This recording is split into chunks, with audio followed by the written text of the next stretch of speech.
When you hear the word Viking, what's the first image that springs to mind? Perhaps an axe-wielding raider or a horned helmet. But what if a figure often called Viking was also a celebrated poet, a Christian king who built churches and commanded an emperor's personal guard thousands of miles from the northern seas? This isn't a hypothetical. We're talking about Harald Sigurdsson, better known by his fearsome epithet, Harald Hardrada, Hard Ruler. His life was an extraordinary tapestry of classic Viking ferocity and surprising medieval sophistication. A story that stretches from the frozen battlefields of Scandinavia to the opulent heart of the Byzantine Empire, and culminating in a final, cataclysmic gamble for England's throne. Today, we're putting him to the test with our ultimate Viking checklist to ask, was he truly the last of his kind? Chapter 1: The Last Viking. So, what makes a Viking? The Old Norse word vikingur often meant a raider or sea warrior. It was less an ethnic label, more a way of life for some. Here's our checklist. Raider and warrior, lived by the sword, embraced conflict, and sought fortune through battle. Explorer and far traveler, did his ambitions and his longships carry him to the very edges of the known world? Trader and wealth accumulator, was he driven to gather riches, whether by the point of his axe or the shrewdness of his dealings? Seafarer and master of longships, did he command the iconic dragon-proud vessels that struck fear into the hearts of nations? Ambitious leader and throne seeker, did he possess that unquenchable fire for power, for command, for the ultimate authority of a king? Pagan, did he pledge allegiance to Odin, Thor, and to the gods of Asgard? Cultured and poetic? Was there more to this warrior than just brute strength, a mind for strategy, an ear for verse?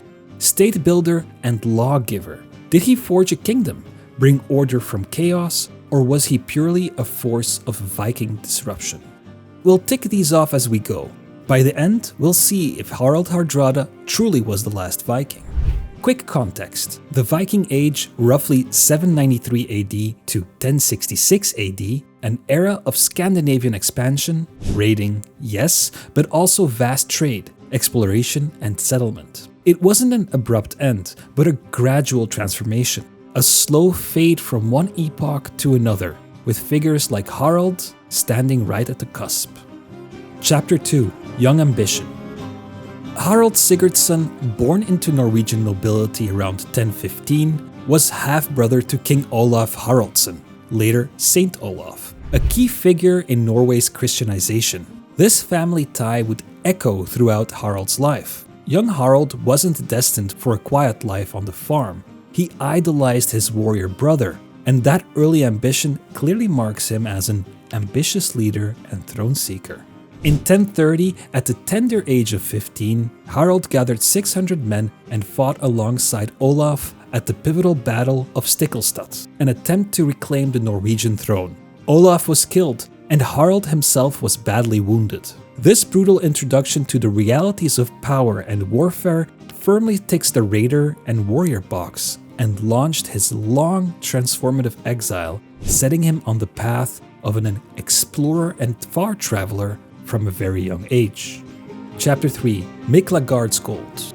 Fleeing Norway, Harald's journey took him eastward, first to the sprawling lands of Kievan Rus. There, he entered the service of the Grand Prince Jaroslav the Wise, whose wife Ingigerd was a distant relative. In Yaroslav's army, Harald wasn't just another soldier.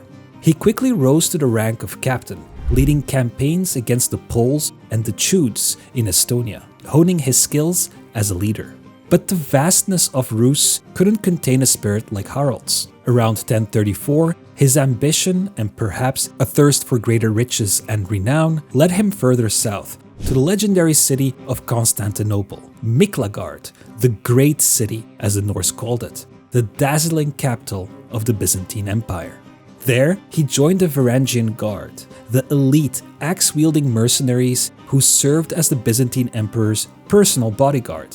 And Harald didn't just join, he excelled, soon becoming its commander. As Don Hollway writes in The Last Viking, Harald, the burner of Bulgars, the hammer of Denmark, the thunderbolt of the north, was no quaking novice to battle. He was the most famed Viking of his age. He campaigned across the Mediterranean against Saracen pirates, fought in Asia Minor, Sicily, and Bulgaria, and may even have ventured to the Holy Land. He became deeply involved in the intricate and often deadly politics of the Byzantine court. This period solidifies his status as an explorer and far traveler. His leadership of the Varangian Guard in constant, high-stakes warfare massively underscores raider and warrior, and cements ambitious leader and throne seeker. For 15 years, he amassed legendary wealth through plunder and imperial favor, strategically sending it north to Yaroslav in Kiev for safekeeping. This earns him a huge tick for trader and wealth accumulator, and commanding fleets in Byzantine service, battling pirates on the high seas, a clear seafarer and master of longships. We're tracing the incredible path of a man who became a legend in his own lifetime, a warrior who carved his name across empires. If you're finding Harald Hardrada's story as compelling as I do, and you want to explore more legendary figures and pivotal moments from history, make sure you hit that subscribe button and ring that notification bell. Your support is what allows me to bring these epic tales to you. Now let's follow Hardrada as he aims for the ultimate prize, a crown of his own. Chapter 4. The Return of the King. Around 1044, Harald further solidified his position by marrying Elisiv, Grand Prince Yaroslav's daughter, a crucial dynastic alliance. By 1042, sensing shifts in the Byzantine political winds and with his fortune secured, he decided it was time to leave Constantinople. He returned to Scandinavia in 1045, no longer an unknown exile, but a renowned warrior of immense riches and experience. His nephew, Magnus the Good, son of Saint Olaf, then ruled Norway and Denmark. Harald, ever the strategist, initially allied with Svein Estridsson, a rival claimant to the Danish throne. Combination of military pressure from their joint raids and the undeniable leverage of his Byzantine gold, Harald negotiated a co-kingship of Norway with Magnus in 1046. When Magnus died unexpectedly in 1047, Harald Hardrada became the sole king of Norway. As king, he was every bit the hard ruler. He ruthlessly crushed internal opposition, unifying Norway under his strong, centralized authority. He established a national coinage, a significant step in medieval statecraft, and actively promoted foreign trade. These actions clearly mark him as a state builder and lawgiver, moving beyond the persona of a simple Viking chieftain into that of a kingdom-forging monarch. Yet the old instincts remained. For nearly 2 decades, he launched almost annual brutal raids on Denmark, seeking to add its crown to his own. Around 1048, in a move typical of the era's complex dynastic politics, he took a second wife, Tora Torbergsdatter, from a powerful Norwegian noble family. She would bear him his successors, Magnus and Olaf. Chapter 5. Hardrada, warrior, poet, and Christian king. Beyond the battlefield and the throne room, Hardrada possessed another, perhaps surprising, dimension. He was a talented skaldic poet, a master of the intricate verse forms of his age. He even listed poetry among his 8 great skills, alongside more martial pursuits. He was also a significant patron of Icelandic skalds, the premier poets of the Norse world.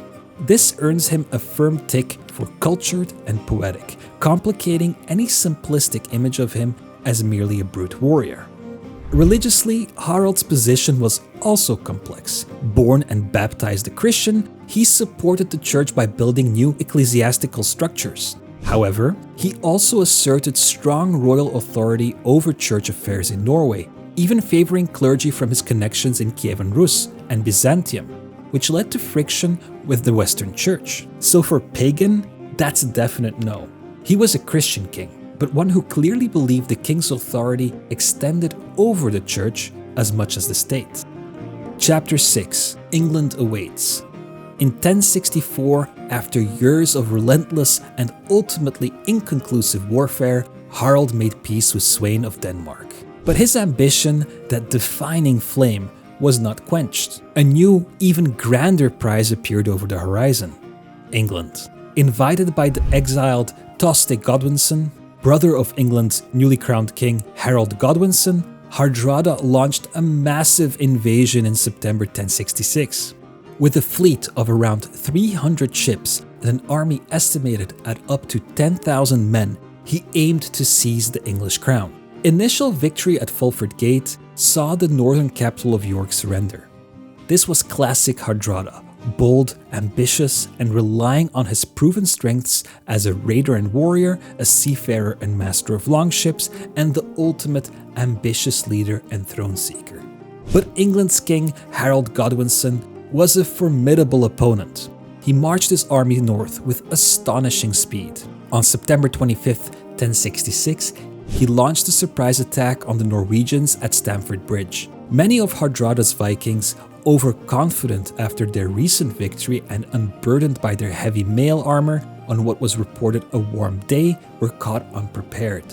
The battle that ensued was savage, a desperate struggle. Despite a heroic stand by the Norwegians and Hardrada fighting at the forefront with the ferocity of his youth, the English forces eventually overwhelmed them. Harald Hardrada, the Thunderbolt of the North, was struck by an arrow in the throat and died on the field.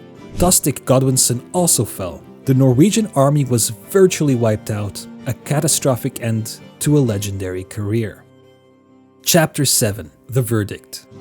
So, let's revisit our Viking checklist for Harald Hardrada one last time. Raider and warrior? A resounding yes. His life was defined by conflict and conquest. Explorer and far traveler? Absolutely. His journey spanned the known world of his time. Trader and wealth accumulator? Immensely so. His Byzantine fortune was legendary and politically pivotal.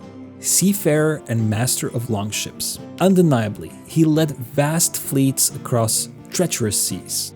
Ambitious leader and throne seeker? This was the core of his being, from his youthful dreams to his final, fatal campaign. Pagan? No, he was a Christian king, operating within a Christian framework. However, he bent it to his will. Cultured and poetic? Yes, a skilled poet and a patron of the arts, adding depth to his warrior persona.